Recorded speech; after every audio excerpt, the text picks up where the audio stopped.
Hello students, എല്ലാവർക്കും നമസ്കാരം. 3ാം ക്ലാസ്സിൻ്റെ മലയാളം ക്രിസ്മസ് എക്സാം ക്വസ്റ്റ്യൻ പേപ്പറാണെന്ന് ഡിസ്കസ് ചെയ്യുന്നത്. പ്രവർത്തനം 1. വായിക്കാം, എഴുതാം. ഷിഗയുടെ ഡയറി. ഷിഗയുടെ ഡയറിയാണിത്. ഇന്ന് നല്ലൊരു ദിവസമായിരുന്നു. തുറന്നിട്ട ജാലകത്തിലൂടെ മഴ വന്ന് വിളിച്ചപ്പോഴാണ്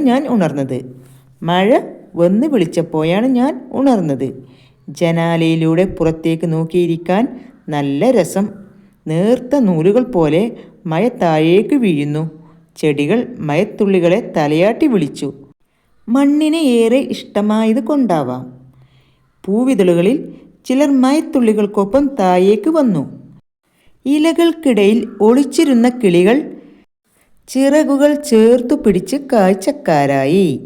കുളത്തിലെത്തിയ തുള്ളികൾ കുമിളകളായി, പിന്നെ അലകളായി തങ്ങളുടെ വരവ് കുളത്തിലാകെ അറിയിച്ചു. ഇടയ്ക്കിടെ തെല്ലും ക്ഷമിച്ചും കാറ്റിനൊപ്പം ശക്തിയോടെ തിരിച്ചു വന്നും മഴയുടെ ഒളിച്ചു കളി തുടർന്നു. ഇന്ന് പതിവുള്ള സായാഹ്ന സവാരി പോലും നടന്നില്ല. എന്നാലും പരിഭവമില്ല. മഴ എനിക്ക് ഏറെ ഇഷ്ടം. മഴയില്ലാത്ത അവസ്ഥ ചിന്തിക്കാനേ വയ്യ. ഷിഗയുടെ ഡയറി വായിച്ചല്ലോ. ചുവടെ കൊടുത്തിട്ടുള്ള ചോദ്യങ്ങൾക്ക് ഉത്തരം എഴുതുക. 1. ഷിഗയെ വിളിച്ചുണർത്തിയത് ആര്? ഷിഗയെ വിളിച്ചുണർത്തിയത് ആരാണ്? മഴ. ഓപ്ഷൻ ഡി ആണ് ആൻസർ, മഴ. 2ാമത്തെ ചോദ്യം, ജനാലയിലൂടെ പുറത്തേക്ക് നോക്കിയിരിക്കാൻ നല്ല രസം. അടിവര ഇട്ടിരിക്കുന്ന പദക്കൂട്ട് പ്രകടമാക്കുന്ന ഭാവം. ഓപ്ഷൻ വായിച്ചു നോക്കുക. പരിഹാസം, ദയ, സന്തോഷം, സങ്കടം. ഏതായിരിക്കും? നല്ല രസം, സന്തോഷം. ഓപ്ഷൻ സി ആണ് ആൻസർ. 3ാമത്തെ ചോദ്യം, വൈകുന്നേരം എന്ന പദത്തിന് പകരം പ്രയോഗിച്ചിട്ടുള്ള വാക്ക് ഏത്? ജാലകം, സായാഹ്നം, അതിഥി, സവാരി. വൈകുന്നേരം എന്ന പദത്തിന് പകരം സായാഹ്നം. ഓപ്ഷൻ ബി ആണ് ആൻസർ. 4ാമത്തെ ചോദ്യം, മഴയുടെ ഒളിച്ചുകളി എന്നതുകൊണ്ട് അർത്ഥമാക്കുന്നത്?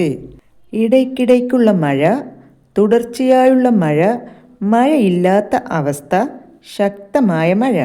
മഴയുടെ ഒളിച്ചുകളി എന്ന് പറഞ്ഞാൽ ഇടയ്ക്കിടയ്ക്കുള്ള മഴ. ഓപ്ഷൻ എ ആണ് ആൻസർ. 5ാമത്തെ ചോദ്യം, പൂവിതളുകൾ താഴേക്കു വന്നത്? മഴയോടുള്ള ഇഷ്ടം കൊണ്ട്, മണ്ണിനോടുള്ള ഇഷ്ടം കൊണ്ട്, പൂവിനോടുള്ള ഇഷ്ടം കൊണ്ട്, ചെടിയോടുള്ള ഇഷ്ടം കൊണ്ട്. പൂവിതളുകൾ താഴേക്ക് വന്നത് ഓപ്ഷൻ ബി ആണ് ആൻസർ, മണ്ണിനോടുള്ള ഇഷ്ടം കൊണ്ട്. പ്രവർത്തനം 2. കത്തെഴുതാം. ഇത്തവണ ക്രിസ്തുമസിന് ഷിഗയുടെ നാട്ടിലെ സൗഹൃദ ക്ലബിൻ്റെ ആഭിമുഖ്യത്തിൽ പുൽക്കൂട് നിർമ്മാണം, നക്ഷത്ര നിർമ്മാണം, ക്രിസ്തുമസ് കരോൾ, ചവിട്ടുനാടകം, മാർഗംകളി തുടങ്ങി നിരവധി പരിപാടികൾ സംഘടിപ്പിക്കുന്നുണ്ട്.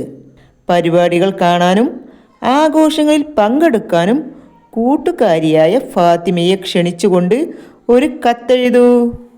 സ്റ്റുഡൻസ് എല്ലാവരും ശ്രദ്ധിക്കുക. കത്തെഴുതുമ്പോൾ ആദ്യം ഇവിടെ തീയതി, സ്ഥലം, തീയതിയും സ്ഥലവും എഴുതണം. ഇനി ആർക്കാണ് കത്തെഴുതുന്നത്? ഫാത്തിമയെ ക്ഷണിച്ചുകൊണ്ടാണ് കത്തെഴുതുന്നത്. അപ്പോൾ ഫാത്തിമക്കാണ് കത്തെഴുതുന്നത്. അപ്പോൾ നിങ്ങൾ എങ്ങനെ എഴുതണം? പ്രിയപ്പെട്ട ഫാത്തിമ. എന്നിട്ട് അതിന് താഴെ എന്തൊക്കെയുണ്ട് വിശേഷങ്ങൾ? വീട്ടിൽ എല്ലാവർക്കും സുഖം തന്നെ എന്ന് വിശ്വസിക്കുന്നു. എല്ലാവരെയും അന്വേഷിച്ചതായി പറയണം. ഇനി എന്താണ് എഴുതുക? ഞാൻ ഈ കത്ത് എഴുതുന്നത് നിന്നെ ക്രിസ്തുമസ് അവധിക്ക് എൻ്റെ വീട്ടിലേക്ക് ക്ഷണിക്കാനാണ്. ഇനി എന്തിനാണ് ക്ഷണിക്കുന്നതെന്ന് എഴുതുക. എൻ്റെ നാട്ടിലെ സൗഹൃദ ക്ലബിൻ്റെ ആഭിമുഖ്യത്തിൽ പുൽക്കൂട് നിർമ്മാണം, നക്ഷത്ര നിർമ്മാണം, ക്രിസ്തുമസ് കരോൾ, ചവിട്ടുനാടകം, മാർഗംകളി തുടങ്ങി നിരവധി പരിപാടികൾ സംഘടിപ്പിക്കുന്നുണ്ട്. പരിപാടികൾ കാണാനും ആഘോഷങ്ങളിൽ പങ്കെടുക്കാനും നീ വരണം. ഇനി അടുത്ത വരിയിൽ നീ വരുമെന്ന് പ്രതീക്ഷിക്കുന്നു. കത്ത് ചുരുക്കുന്നു. ഇനി അടുത്തതായിട്ട് സ്നേഹത്തോടെ ഷിഗ. ഇത്രയുമാണ് കത്ത്. എല്ലാവരും മനസ്സിലാക്കി പഠിക്കുക. പ്രവർത്തനം 3. ചിത്രവായന. ഷിഗയുടെ വീട്ടിലേക്കുള്ള യാത്രയ്ക്കിടയിൽ ഫാത്തിമ കണ്ട ഒരു കാഴ്ചയാണ് ചുവടെയുള്ളത്. എല്ലാവരും ചിത്രം ശ്രദ്ധിക്കുക. ചിത്രത്തിൽ എന്തൊക്കെയാണ് കാണുന്നത്? അവയുടെ പേരുകൾ എഴുതൂ. ചിത്രത്തിൽ എന്തൊക്കെയാണ് കാണുന്നത്?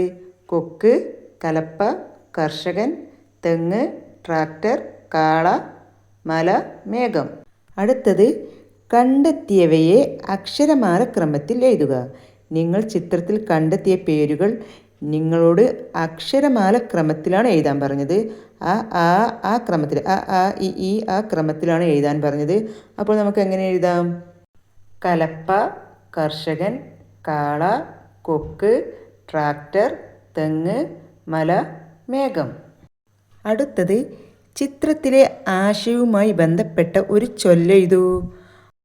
ഇവിടെ നിങ്ങൾ കൃഷിയുമായി ബന്ധപ്പെട്ട പഴഞ്ചൊല്ലാണ് എഴുതുക. വിത്തായം ചെന്നാൽ പത്തായം നിറയും. വിത്ത് ഗുണം 10 ഗുണം. പ്രവർത്തനം 4. വരികൾ കൂട്ടിച്ചേർക്കാം. പാട്ടരങ്ങിൽ അവതരിപ്പിക്കാനായി ഷിഗയും ഫാത്തിമയും ചേർന്ന് പൂന്തോട്ടത്തെക്കുറിച്ച് തയ്യാറാക്കിയ പാട്ടിൻ്റെ ആദ്യ ഭാഗമാണ് ചുവടെ കൊടുത്തിട്ടുള്ളത്. കൂടുതൽ വരികൾ കൂട്ടിച്ചേർക്കൂ. ചെമ്പട്ടിൻ നിറമേന്തി വിടർന്നൊരു ചെമ്പരത്തി കളിത്തോഴി, പൂന്തേനുണ്ട് പറന്നു വരുന്നു ചന്തമെഴുന്നൊരു പൂമ്പാറ്റ. അടുത്ത വരികൾ നിങ്ങൾ കൂട്ടിച്ചേർക്കണം. മഞ്ഞ നിറമേന്തി വിടർന്നൊരു സൂര്യകാന്തി കളിത്തോഴി, പൂന്തേനുണ്ടു പറന്നു വരുന്നു ചന്തമേഴുന്നൊരു തേൻകുരുവി. ഇനി അടുത്ത വരികൾ എങ്ങനെ എഴുതാം? റോസാപ്പൂക്കൾ റോസ് നിറത്തിൽ തണ്ടുകളിൽ പൂ വിരിയിച്ചു, പൂവുകൾ തോറും മൂളിയിറങ്ങി തേൻകുടിയന്മാർ തേനീച്ച. അടുത്തത് പ്രവർത്തനം 5. കളി അനുഭവ വിവരണം. ഷിഗയും ഫാത്തിമയും ചേർന്ന് ഏറെ നേരം സാറ്റ് കളിച്ചു. വീട്ടിൽ മടങ്ങിയെത്തിയ ഫാത്തിമ അമ്മയോട് കളിയുടെ വിവരങ്ങൾ രസകരമായി പങ്കുവച്ചു. നിങ്ങളും ഇങ്ങനെ ചെയ്യാറില്ലേ? നിങ്ങളുടെ ഒരു കളി അനുഭവം എഴുതൂ. നിങ്ങളുടെ ഒരു കളി അനുഭവം എഴുതാനാണ് ഇവിടെ പറഞ്ഞത്. അത് എങ്ങനെ എഴുതാം? കളി അനുഭവ വിവരണം എഴുതുമ്പോൾ നിങ്ങൾ ശ്രദ്ധിക്കേണ്ടത് ഉള്ള കാര്യങ്ങൾ വിവരിച്ച് എഴുതുന്നതാണ് വിവരണം. തുടക്കം മുതൽ ഒടുക്കം വരെ കൃത്യമായി എഴുതണം. കളിയുടെ രീതി, നിയമങ്ങൾ വിശദീകരിച്ച് എഴുതണം. ഈ കളി കളിക്കുമ്പോൾ ഉണ്ടാകുന്ന സന്തോഷം, തമാശ വിശദീകരിക്കണം. അക്ഷരത്തെറ്റില്ലാതെ കണ്ണിക തിരിച്ചെഴുതണം. പിന്നെന്താണ്? ഒരു തലക്കെട്ട് എഴുതണം. ഇനി നമുക്ക് ഇവിടെ ഒരു കളിയുടെ വിവരണം എഴുതാം. സാറ്റ് കളി വിവരണം. 2 അതിലധികമോ പേർ ചേർന്ന് കളിക്കുന്ന രസകരമായ ഒരു കളിയാണ് സാറ്റ് കളി. വീടിനകത്തും പുറത്തും കളിക്കാവുന്ന ഒരു നാടൻ കളിയാണ് ഇത്. ഒരു തൂണിന് ചാരി നിന്ന് കണ്ണടച്ചു കൊണ്ട് ഒരാൾ 25 വരെയോ 50 വരെയോ എണ്ണുന്നു. ആ സമയം കൊണ്ട് ബാക്കി കളിക്കാർ നിശ്ചയിച്ചിട്ടുള്ള അതിർത്തിക്കുള്ളിൽ ഒളിച്ചിരിക്കുന്നു. ഒളിച്ചിരിക്കുന്ന ഓരോരുത്തരെയും കണ്ടെത്തി സാറ്റി എന്ന് പറഞ്ഞ് തൂണിൽ വന്ന് തൊടണം. എണ്ണിയ ആൾ കാണാതെ ഒളിച്ചിരിക്കുന്നവർ ഓടി വന്ന് തൂണിൽ തൊട്ടാൽ എണ്ണിയ ആൾ വീണ്ടും എണ്ണണം. അങ്ങനെ ആരും സാറ്റടിച്ചില്ലെങ്കിൽ ആദ്യം കണ്ട ആളാണ് അടുത്ത റൗണ്ടിൽ എണ്ണേണ്ടത്. 4 or 5 പേരുണ്ടെങ്കിൽ നല്ല രസകരമായി കളിക്കാവുന്ന ഒരു കളിയാണ് ഇത്.